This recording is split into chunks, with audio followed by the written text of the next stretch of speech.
భారతదేశంలోని గ్రామీణ ప్రాంత ప్రజల భద్రత, ఆర్థిక స్థిరత్వాన్ని దృష్టిలో ఉంచుకుని భారత ప్రభుత్వం గ్రామ సురక్ష యోజన అనే అద్భుతమైన పథకాన్ని ప్రవేశపెట్టింది.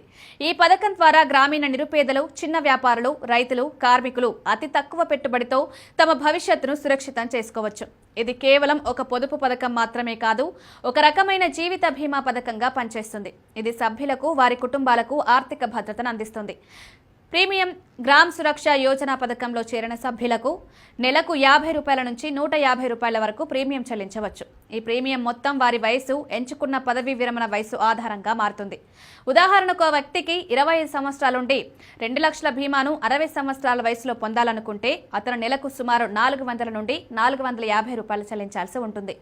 ఈ పథకం ప్రారంభంలోనే 55 నుంచి 60 సంవత్సరాల మధ్య పదవీ విరమణ వయస్సును ఎంచుకోవాలి. ఎంచుకున్న వయసు వచ్చిన తర్వాత లబ్ధిదారునికి స్థిరమైన నెలవారీ పింఛను అందజేస్తుంది.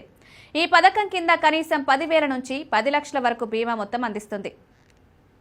ఈ పథకం ప్రత్యేకత, ఒక వ్యక్తి జీవితకాలం మొత్తం పింఛన్ పొందవచ్చు. పాలసీదారుడు మరణించినట్లయితే అతనిచే నామినేట్ చేసిన వ్యక్తికి పూర్తి బీమా మొత్తం అందజేస్తారు. ఇది ఒక రకంగా జీవిత బీమా పథకంగా పనిచేస్తుంది. కుటుంబానికి కష్ట సమయాల్లో ఆర్థిక అండగా నిలుస్తుంది. ఈ పథకంలో మెచ్యూరిటీపై ₹35 లక్షల వరకు పొందవచ్చు. ఇది దీర్ఘకాలిక పెట్టుబడికి చాలా లాభదాయకంగా ఉంటుంది.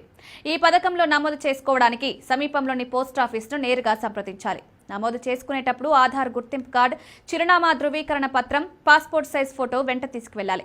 ఈ పథకానికి వైద్య ధృవీకరణ పత్రం అవసరం లేదు. గ్రామీణ ప్రజలకు మరింత సులభతరం చేస్తుంది. పథకంలో నమోదు చేసుకున్న తర్వాత ఏదైనా సందేహాలుంటే పోస్టాఫీస్ సిబ్బందిని లేదా భారత పోస్ట్ వెబ్సైట్ ద్వారా నివృత్తి చేసుకోవచ్చు. తక్కువ మొత్తంలో పెట్టుబడితో సురక్షితమైన భవిష్యత్తు నిర్మించుకోవడానికి ఈ గ్రామ సురక్ష యోజన గ్రామీణ ప్రజలకు ఆశాజనకమైన పథకంగా నిలుస్తుంది. దేశంలోని చిన్న, సన్నకారు రైతులు, కార్మికుల జీవన ప్రమాణాలను మెరుగుపరచడంలో ఇది ఒక ముఖ్యమైన అడుగుగా పరిగణించవచ్చు.